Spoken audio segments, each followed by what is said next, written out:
My dear students, I have goosebumps, I can feel them welcoming this Diamond Jubilee batch, the batch which is entering this institution in the 60th year of the existence of IHM Pusa. And secondly, or more importantly, because I have a personality here amongst us who has been the first batch, the torch bearer batch of IHM Pusa, Shri Virendra Singh Datta Sahab, who is very much amongst us and who is the guest of honor of this special ceremony. And what I would like to tell this batch is that whatever Pusa is there today, it has been through the sweat and toil and by the good work which number of students who have studied in this institution have done. And every time I like it is a relay race which is taking place, and one batch hands on the baton to the next batch, and that is how this high tradition is carrying on. And we have got the person who started the race today sitting before you, and so many times, I think 56 57 times, the baton has been handed over to the next relay runner. And I think today again some of you or your batch is going to take over that baton and take the race forward and carry Pusa to the newer heights that it deserves. And I would like to take this opportunity to welcome Mr. Datta, and which will be done in a few minutes' time. And thank you very much. And please, wherever you are, let there be a very big round of applause for the flag bearer, torch bearer of this institution, Mr. Datta. Thank you very much. May God bless you.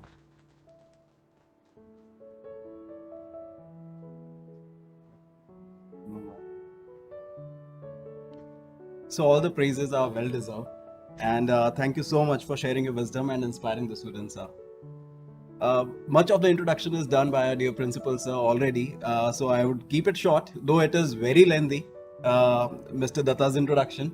But with a lifetime of achievements, the flag bearer of IHM Pusa, New Delhi, students, we are proud to host today and welcome back our very own Sri Virendra Singh Datta, part of the first batch of students at IHM Pusa 1962 to 66. Sri Datta was selected for the OCLD program of the Oberoi Hotels in 1966, and he has held various challenging and diverse job positions, including as executive chefs, as general manager of hotels, and other corporate assignments. Students, I would also like to tell you all that at age 28, he was the executive chef, the first professionally trained Indian executive chef. He is the youngest one at that age at the Oberoi Sheraton Hotel, Bombay, in 1973. He is also the president of and founder for PIMA, the member of Board of Governors, IHM Pusa, inducted in the Hall of Fame at Public Area Travel Writers Association, Berlin, Germany. He is also the first to receive Scroll of Honor of Lifetime Achievement in 2023 from IHM Pusa. Sri Datta is the founder and chairman of International Institute of Culinary Arts, New Delhi. May I please request Ms. Meenakshi Sumli, our head of the department, to welcome Sri Datta.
everyone present here today, students, their parents, the guardians, IHM Pusa is also proud to have compiled a book of recipes from the Himalayan region of India. It took a lot of research and effort to compile this book. May I please request Principal Sir to present this book to Sri Datta as a token of appreciation and of our love.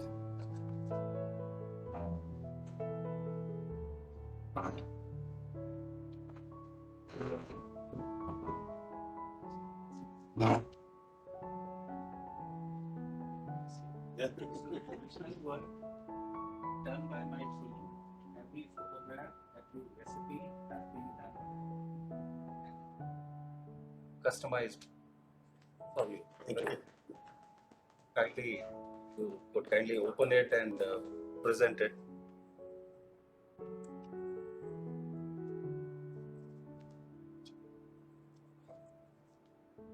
From where? Okay. Sir has been a chef, I have been a chef. The hard way of getting to the food.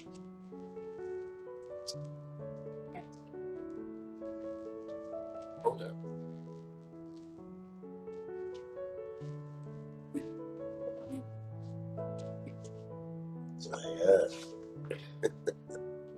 This is important.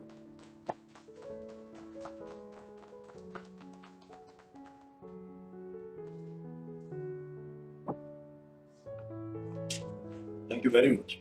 I really appreciate it. And the effort. Yeah.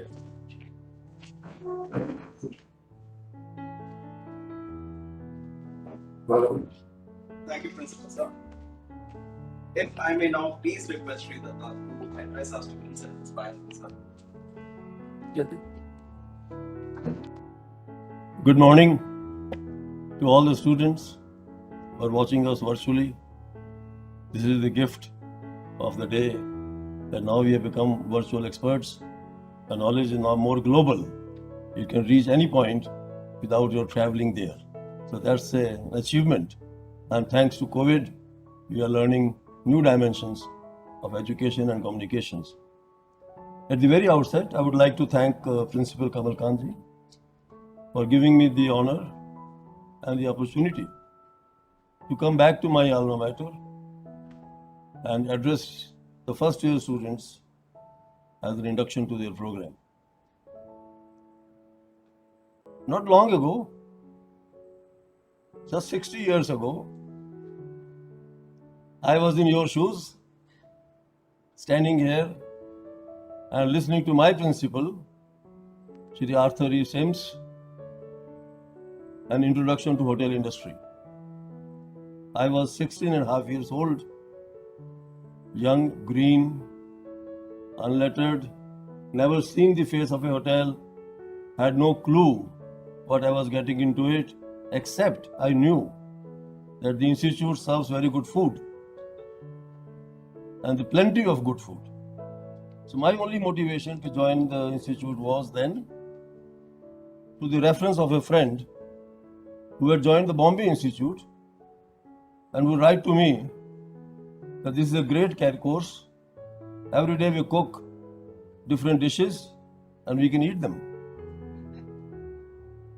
And then he was going to Canada after 2 years to work there. I could not imagine a better choice of career for me than this one. At that time, I was doing my pre-engineering, and as per my parents' wish, I was supposed to be an engineer or a doctor, which that time was the norm. Hotel industry had no place in those choices. My foundation to the food started very early in my life. When I was born in 1945, in British India that time, we moved to Allahabad, at that time which was full of wildlife, and shikar was the norm. My father was a good hunter. He'll hunt, game meat, bring it home. And at the tender age of 4 years, I started learning how to clean the carcass of a deer or a rabbit or a duck, then how to clean it, then how to cook it. So that was my initiation. I fell in love with the food and the quantity of it. My father was a great believer in good health. And he gave us this first basic learning of life, that if you're physically strong, you can never fail. And that's the foundation of good health started, which ultimately gave me Mr. Punjab University title when I was doing pre-engineering in DAV College, Ambala. And this good health has continued till date. I don't get easily tired. Healthy people don't get irritated. Healthy people cannot be provoked easily because they know that they are better than everybody else in handling them. This has been the first and foremost attribute, if I can contribute to my whatever little achievements I've done, is the physical fitness. I urge all my students to remember, health is wealth. If you're healthy, you'll go a long way. You'll face negativity, debacles, misfortunes, COVIDs. If you're healthy, you'll come out clear. I was taught by one of my very senior bosses, the successful people don't fall sick. Have you heard Prime Minister falling sick in last 7 years? Have you heard any country leader falling sick and not coming to work? You don't know them. They don't exist. And that's why they are successful. So first and foremost lesson, stay healthy and contribute at least 1.5 hours your daily morning life towards exercise, towards health. And taking a walk in the morning is not exercise. Your heartbeat must go up to 120 plus. You must sweat and you must feel tired. Then you can go for a walk if you want. My first year at the PUSA, which was then headed by a British principal, taught me the rules of the game of discipline, punctuality, and respect for elders. Believe me, we did respect our faculty. They were the greatest of the people. The institute chose finest faculty from all over the world. And they were so dedicated to us that whatever I learned at the institute in the culinary courses was applicable and tried and practiced when I went to France as a chef. It was same lessons which I practiced there, and they were absolutely right on tune. Mr. Sims was a great disciplinarian. While I joined the institute, I still had a desire to become an army man, and I applied for NDA, which I was selected, and I had to go for the SSB selection board. Mr. Sims struck my name off the institute student list. He says, if a young man can't make up his mind whether he's going to hold a fork and knife or a kitchen knife or a gun, then he should not be here. He has to be focused. My father responded to him on nationalism, on commitment to the country, and he said, not even now, even later in life, if the country calls, I'll send all my sons to serve the nation first and a career later on. Mr. Sims understood that. When I came back, no questions were asked. I quietly joined the school and I started my lessons. The second year at the institute was a little bit more adventurous. We organized the first school annual function. As second year students, there was nobody above us. We were the seniors. And we were told to organize the function in the lawns of the institute, which was basically a barracks and a green space in front. We collected a lot of gifts, funds. We went around the industries introduce ourselves. We put up a lot of stalls, and we did an entertainment program where students presented their other skills. I had no skills. I can't sing, I can't dance, and I could not speak reasonable English to give a lecture. But the burning desire to come on the stage was very strong. I have to come on the stage. I have to get rid of my stage fright. So what I did, I followed the street magicians. Those days magicians used to demonstrate skills on the street with a damru. I followed them wherever they went, and slowly they started accepting me, taught me some tricks, and sold me some tricks. The trick of how to tie yourself in a rope and then come out without any effort, how that little pot never gets empty, you keep on turning upside down. The cards, whatever card you choose will be the card I want. All those tricks were learned, and I did the magic show on my annual function, 1 hour show where I didn't have to speak. So all my shortcomings were covered. Nobody noticed, and I got an applause. And that's when I learned my first lesson of life. Don't be afraid of your shortcomings, but know them. You must know your shortcomings. If you don't know, how will you work upon them? And then find a way out to get out of it. Thereafter, immediately after first year, those days, I don't know how it happens now, but first year students were not allowed to work in hotels as industrial trainees. We were too raw. We didn't know anything about the hotel. But as the luck would have been, I got a call from my principal that Oberoi's Swiss Hotel in Old Delhi needs a waiter. Would you like to go? And I said yes. That was the second lesson I learned. Learn to say yes. I like yes men. Say yes to difficult jobs first.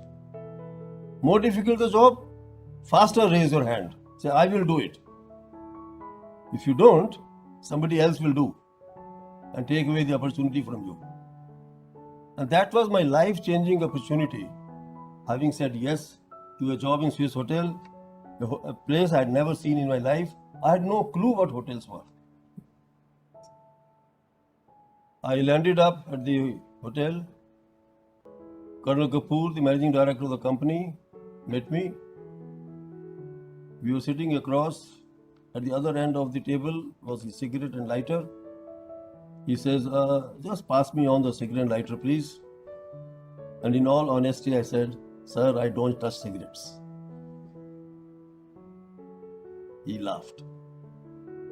Laughing, he got up, picked up the lighter, and laughed again. I think that was instant liking of each other. He liked the honesty with which I could speak, and that was the second lesson of life. Be honest with yourself. Don't be ashamed, shy of what others will think of your shortcomings or of your values. They're important. Colonel Kapoor somehow adopted me. We were not supposed to get any daily allowance. We were not supposed to stay in the hotel. Within 15 days, I had 100 rupees per month allowance. I had a room, cabana room in the next to swimming pool. I was allowed to swim before the customers come, and I became a restaurant supervisor. I believe it was all because he liked the honesty, he liked the courage to express myself, and of course, physical fitness, which never make me tired of any job, any hours, any time. It was a relationship which lasted till the very end of Colonel Kapoor passing away. But that was the third lesson in my life. Don't look for mentors. Don't look for uncles and seniors who should help you, call for you. You become your own mentor. And somebody will find you.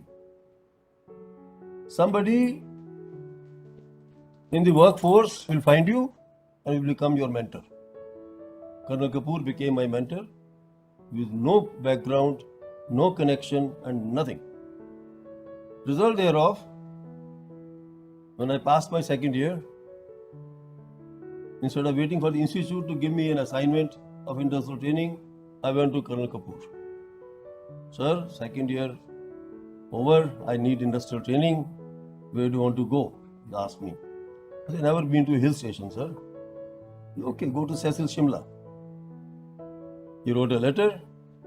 I got posted to Cecil Shimla Hotel. And there I was, working in many jobs, waiter, receptionist, anything. And that's where I became a handyman to the staff there, because they were all specialists in one job. They can do this or that or that.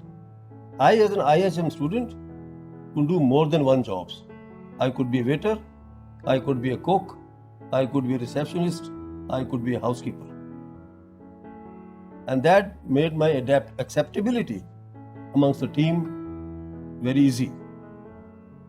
Daytime I'll work as a waiter, evening I'll help them to tally the day book. They have a day book system, a manual system of front office management, and they could never tally it in the morning. They couldn't go home till they tally. So they would ask me to tally it for them. In return, they would agree to whatever I wanted in terms of working environments. That was a grand learning opportunity, an insight into the hotel, an insight into the grand May Ball, May Beauty Queen Ball, an insight into the great functions, real hotel ring, and slowly a boy who had never seen hotel, never understood hotels, now could understand hotels, could walk into a department and say, I can do it. We came back, third year, we started the first Old Student Association, now FEMA, is called OSA. We started our association, I became the secretary of the association, and vice secretary, because secretary has maximum work to do. And I wanted to do a lot of work. By then we have two more batches below us, so the numbers had increased. So we would go to all of them, talk to them, address them, speak to them, and then meet the principal a little bit more. It developed your leadership qualities. It developed your ability to communicate and convince and create followers.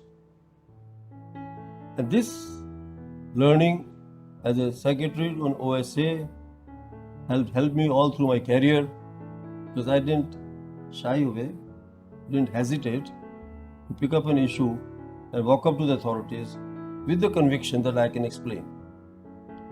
I would urge you all, my girl students, participate in the social activities of the institute and in your neighborhood, and become an active member of what's happening around you.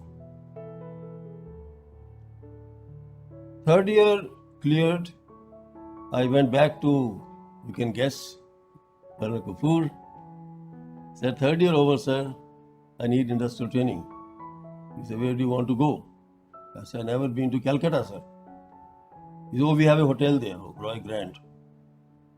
Whatever he did, I was given a ticket, train ticket. I landed in Calcutta. So you can see the role of the mentor, continuously playing part. Somehow they come from somewhere. You don't even know why they are helping you. But the fact is, it is your conduct, your dedication, which is getting you work there. I worked at the Grand Hotel Calcutta, again a very, very grand hotel, a real grand sense, very luxurious, full of nightlife, full of cabaret shows. I enjoyed it to the hilt. Lot of fun. And there I might have done something good, I don't know, But one of the customers who owned an airline called JAL Airlines came to the front desk. He said, "Well done, young boy. There are 2 tickets, air tickets to Jalpaiguri near Darjeeling."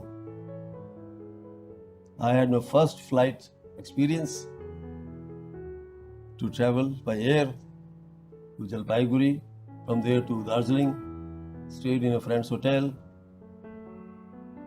There's a lot of benefits. There's so many goodies. You should be there to take them. You should be able to earn them. They don't come by themselves. Just remember, life is not 9 to 6. Remember, life does not start after 6 p.m. Life is a 24-hour process. Live it 24 hours way. Enjoy every minute of it. You will love it. Every aspect of life is essential. Moment you start enjoying it, it ceases to be work. It becomes fun. So somebody asked me once, actually my son asked me once, "Dad, did you work on Sundays?" I have to think very hard. Did I work on Sundays? Then I realized I never worked. It was never work. Hoteliering is not work. It's a lifestyle. It's an adventure. You look forward to going to your workplace. You look forward to meet challenges, make people happy, serve. And somehow it has continued till date. I still look forward to going back to my office. The fare had to be paid, and we at the moment couldn't afford that. About 16 of us stayed back and joined the 4th year of hotel management, advanced diploma in management. But that was the finest year of our life. The institute got some international faculty. Chef Ojha, he was a remarkable professional. Shri Vikram Singh ji, Mr. Joshi, Mr. Talwar, to name just a few, Mrs. Benjamin. They made us into a real hoteliers. They taught us the discipline, the processes, and we became job ready. After 4th year, I went there again. Somehow I had a claim on him. Somehow I knew he would listen to me. And I said, "4th year is over, sir. Now time to get a job." He says, "Fine."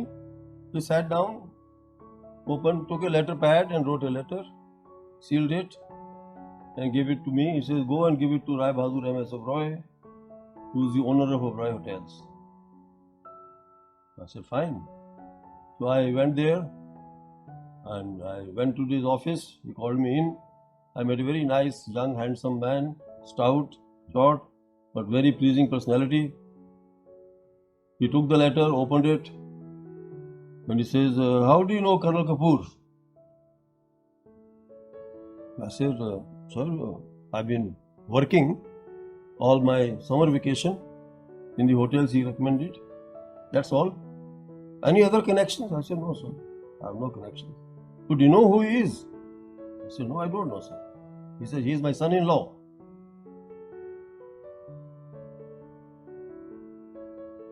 And that's how I entered the Oberoi Hotels. I was interviewed for the OCLD program, and I was the only student from Pusa Institute that time.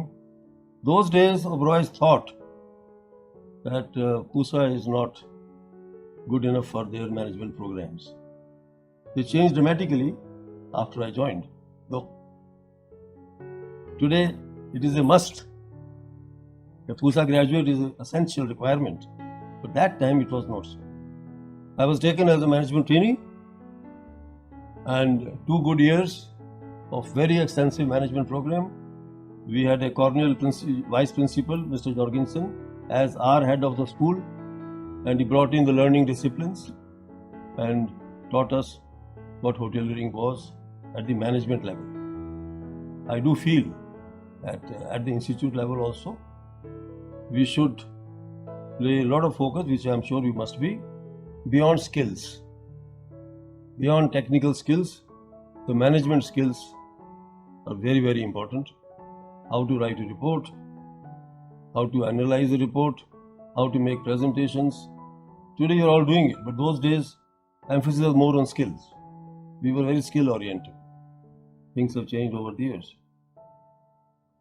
After completing my management training program, I was posted to one Chandigarh hotel as a manager hotels, and that's where I learned my first lesson of my shortcoming. I went to see the chef. He told me, stay out of the kitchen. You don't know what I'm cooking. You can't tell me anything. You come back when I'm ready. And that shook me up. Am I going to spend all my life in this industry? The chef will tell me, get out. So I called him, Mr. Oberoi. Sir, I want to be a chef. That's another lesson in life. Know your weaknesses. And there's never too late to learn from your weakness and correct it. Mr. Oberoi was very excited. He called me to Delhi. He said, are you serious? I said, very serious, sir. I can't spend life in a profession which I will be told to stay out of it because you don't know. I was taken as, after having graduated as an OCLD program, after having become a manager, I came back as a kitchen trainee with a white coat, and for 1.5 years I slogged in the kitchen of Oberoi Delhi. And as committed by Mr. Oberoi, as a reward of my work, I was sent to Germany and France for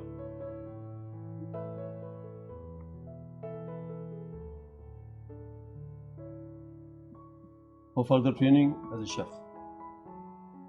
I was the first Indian Germans had seen in the kitchen. I was the first Indian to work as a demi-chef de cuisine in a Michelin star restaurant in the hotel. And for 1 year, I worked ceaselessly. I worked in more than kitchen. That was the other lesson we learned. Learn other people's job. Do not limit yourself to what you are doing, because you are preparing for future. Today is already here. So I worked in the restaurants as a waiter. I worked in the front office. By then I had picked up enough German language, I could communicate. After 1 year was over, the general manager called me. He says, why don't you stay on? I'll speak to Mr. Vicky Oberoi. I said, sir, but I've learned everything here. There's nothing more to do. And I got very little time. So I'm sorry, but I can't. He was very upset with me. In the meantime, I wrote to Oberoi's to arrange a training for me in France. So they said, I'm sorry, but we don't have any arrangements at the moment. You come back.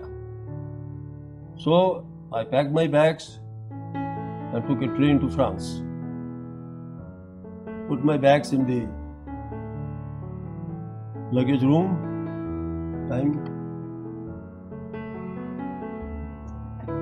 It's a long story, it's a long journey.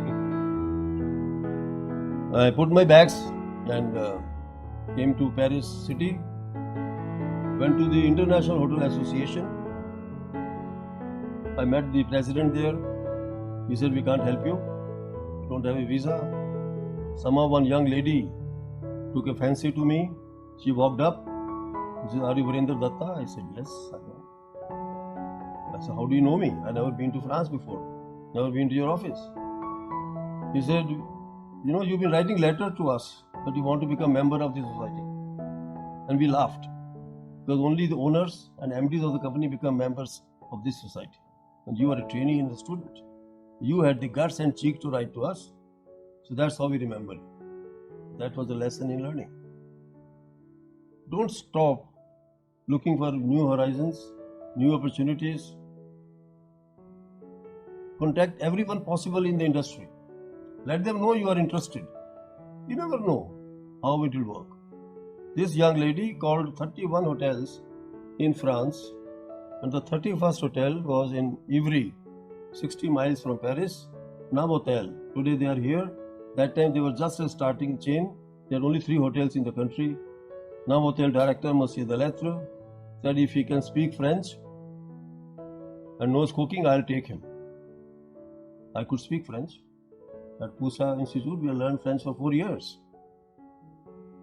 And our teacher, Mrs. Tata, is a very good teacher. Sure enough, I landed up there. He talked to me, and I became demi chef de cuisine in Paris, near Paris Hotel. And my journey started in the French kitchen without a visa. Somehow they managed the visa. They were very happy to have me because I could speak English, of course. I could speak German. I could speak French. A multilingual character amongst them was a very, very important resource. So they would put me in the reception, in the kitchen, in the banquets, wherever they wanted, and more than happily I would go and work there. It established me as a good worker. But something very interesting happened. And that's where IHM Pusa came into the picture. There is a dish called poulet sauté marengo.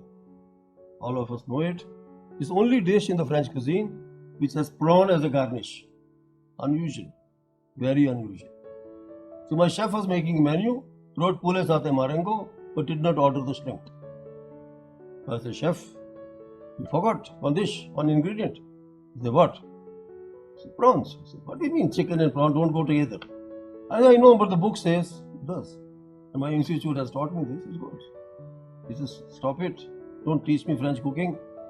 I know French cooking. I said, you know French cooking, but I learned French cooking. And I've seen the books, it's there. So he got so angry, he said, I'll get the repertoire. I'll check the recipe. If you're wrong, I'll fire you. I said, fine. I said, by the way, chef, if you're wrong, what will happen? He said, I'll quit. After 1 hour, I get a call from general manager of the hotel. Did you have a fight with the chef? So how can I fight with the chef? He has quit. And I became the executive chef of the hotel. And I was just 25 years old. This is the contribution of IHM Pusa to me. But I must have paid attention. And that's what I tell my students. These years are most precious years of your life. Value them every minute of it. Learn every possible thing from your faculty. Trust them, respect them, and try to be in their good books, because the world will love you for that. After 6 months or so, my urge to learn more took me to Paris. One day, I walked into Paris Intercontinental Hotel and I asked the bellboy, I want to see the executive chef. And luckily, the chef was passing through the lobby. He says, Chef, this young boy wants to meet you. And he said, yes. So I said, Chef, can I work for you? So he spoke to me in French, asked me a few dishes. He said, yes, come. He took my hand, took me to HR department, and I was employed as a demi chef de cuisine again at Paris Intercontinental Hotel, one of the finest hotels in the world that time. And I was working as a chef there. They had never seen an Indian work in a kitchen, especially. There were a lot of Indian restaurants there. I worked there for a few months. Then I spoke to my chef. The chef, I've done your menu. I know now I want to learn more. And that's where I left Oberoi Intercontinental. And there is a place called Société Cuisinière, Society of Chefs, like your ICF. There, and like in here, wind in the chalks, laborers sitting with their material, uniform, knives, tools. Similarly, there's office there, You carry your knife, shoes, tools, and you wait there. You give your letter from the chef of your specializations. When a restaurant calls for a chef, chef poissonnier, chef legumier, chef rotisserie, whatever, they look at your profile. They say you go and work in Shekuns or St. Ritz Hotel. I would land up there. They look at me first in disbelief, then think I'm either a Greek, I'm a Portuguese, I'm an Italian, I'm something but not Indian. But it worked. I worked in almost more than 30 restaurants every day in a different place, and that's made the foundation of my kitchen knowledge strong, confident, and so that's the lesson we learn in life. That don't give up easily, have confidence in yourself, and walk up. Raise your hand, say, I want it, I'll do it. And you'll be surprised how easily the opportunities will come your way. I came back from France. I was made as executive sous chef at Oberoi Sheraton Bombay, and within a few months I was promoted to executive chef at the age of 27, 28. 200 chefs under me, 7 foreign chefs. It was one of the most challenging assignments, but worth it. I came back to Delhi as executive chef, then as F&B controller. Now that's the question to be asked. Why did you accept change? Why did you become F&B controller? Answer is simple. Say yes. Don't question. Don't calculate too much. Just work hard. Do your best. And from there, I was selected to go to Egypt as executive chef to open the Aswan Oberoi Hotel as a team leader. And there we opened the hotel. I came back after opening the hotel after about 9-10 months and came back to Delhi. And that's when I decided to leave the kitchen. I realized by then that I've reached the peak of my career, and at that age, I am hardly 28, 29, I can only go down. I can't move up. Kitchen was more a challenge. I left the kitchen. I told my employer, Mr. Roy, sir, I don't want to work in the kitchen. I'll work in the front of the house. And he said, no, we invested very heavily in you. We can only see you as a chef. Sorry. But why? I said, then I'll go abroad, make some money. I don't have money. So the Oberois agreed. They gave me 2-year leave without pay. That means laying on the job. And I was selected as executive chef for Gulf Hotel Oman, Muscat. And I landed up as the first Indian to lead a kitchen which was made of all European guys. And I did for 2 years my job as executive chef. Made good money, became financially secure, came back, went to Oberois asking for a job outside the kitchen, which they refused. So I joined ITC Hotels. 1978, I joined ITC Hotels as a divisional food and beverage coordinator. And then the journey began out of the kitchen. It was an exciting journey from F&B coordinator to F&B manager. They asked me to become general manager, and I told my company, I don't know general manager's job. I've been a chef too long. I have no clue of marketing terminologies, front office operations. It was a risky thing to say, to decline a job, but it worked. They said, all right, we'll send you to London for 1 year, a general manager development program. That's the next lesson. Don't hesitate to admit your shortcomings. Be honest. Your hard work, your integrity, honesty is already your qualification. Not knowing some part of it is not a bad thing. You admit. I was sent to London for 1 year with family. I chose my own departments where I wanted to work. I worked at 3 Sheraton hotels in front office, marketing, finance, etc. And came back after 1 year. Was posted as general manager, Jaipur and Hyderabad. Back from Hyderabad as general manager operations. and experimented a lot of good ideas, new ideas, daring ideas, innovative ideas, which were liked by the company. And then I was posted to USA as a director ITC International to expand the company, which was a learning lesson in many ways. America taught me what a good manager is, what are the definitions of good manager. I also learned my social skills. I actively participated in social organizations, Association of Americans in India, Indians in America. All those things developed me as a person. I came back to Sea Rock, Bombay as a Vice President, Western Region. And from there, I traveled other hotels. Within 1 year, I was made Vice President Operations, ITC Hotels. I came back to head office. It worked very well. Then I was told to launch the Fortune Park Hotel chain, which was a new project, new business. I told my company I don't know how to run 4-star hotels. I've been doing only 5-star hotels. So company sent me round the world trip for 1 month with my wife. Have a holiday, stay in 4-star hotels, and learn about 4-star hotels. You can see a pattern. You keep telling your shortcomings, somebody is willing to support you. Because behind the scene is your hard work, your passion, your commitment, your loyalty, your dedication is working behind the scene. So don't be afraid. In life, always remember, know your shortcomings, know your weaknesses, and develop the skills which nobody has. Choose a skill and become the best in it. Maybe my kitchen knowledge became the best in it. All of you should. You can't learn everything.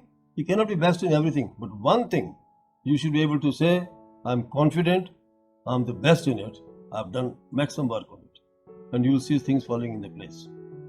I came back from around the world trip, started Fortune Park Hotels, a new chain. For 5 years, we expanded the chain. One fond mining I was called that now you're moving to launch a new hotel. Company had just bought Marriott Sheraton Marriott Hotel. I moved there, built the hotel from project stage, operated the hotel. In 2003, I retired from ITC at the age of 58. I was itching to retire. I was waiting to retire to do something of my own. And that's how in 2005, before that I traveled again around the world, made contacts, understood the need. In 2005, I started my own project, International Institute of Culinary Arts. In 2005, to think of Culinary Institute was a bad idea. There were only IHMs everywhere. There were no culinary arts. And I chose something unusual. I look back. So why? By nature. I choose the difficult things. I say yes to very difficult assignments. That were to a good decision. We started a trend of culinary education. It spread all around the country. Today, after 17 years of operations, we're reasonably well established. And we have trained over 3,000 chefs, which have gone all around the world. And we are very delighted. And I am more delighted than everybody else. I get a chance to talk like this every day to my students, transfer my knowledge, transfer my skill, but more than that, transfer my attitude. Attitude is the key to success. Attitude of never say die. Attitude of accepting your shortcomings and mistakes and willing to improve them. Attitude of respecting your elders and seniors. Learning from your seniors. And my only talk to the student is start from home. Respect your parents. Respect your elders. Continue at the institute. Respect your faculty. You will never lose. They're only your well-wishers. And this attitude of yours will transfer to your bosses when you go there. You will stop analyzing the performance of your bosses and start learning from them. This will happen. Just to conclude, I was recently met by a film script writer. He wanted to make a film on a hotel. And he told me that after Arthur Haley's book, nobody has written any book on hotels. So he wanted to write a book and he wanted to understand hotellerie. So he went to many hotels, met general managers, and I was referred as one of them you please speak to him also. He came to see me for half an hour, like this lecture of 20 minutes must have extended itself. Similarly, that interview of half an hour extended to 6 sessions of 4 hours each. At the end, he told me, "Sir, I had come to learn how hotels operate. I met many general managers. What I understand from them is it is tiring, long hours, no family life, no personal life. But listening to you, I feel it is an adventure. Life is an adventure. Keep it that way. Keep looking at this profession as an adventure. Every day is an episode. Play it well. You're always on the stage. Learn, improve, and continue the good work. And I'm sure one day you'll also have an adventurous journey which you'll be able to share this forum sometime later to all the students to come. Thank you very much. Shri Datta, IHM Pusa New Delhi is always proud of you and your achievements. We have learned a lot from your inspiring journey.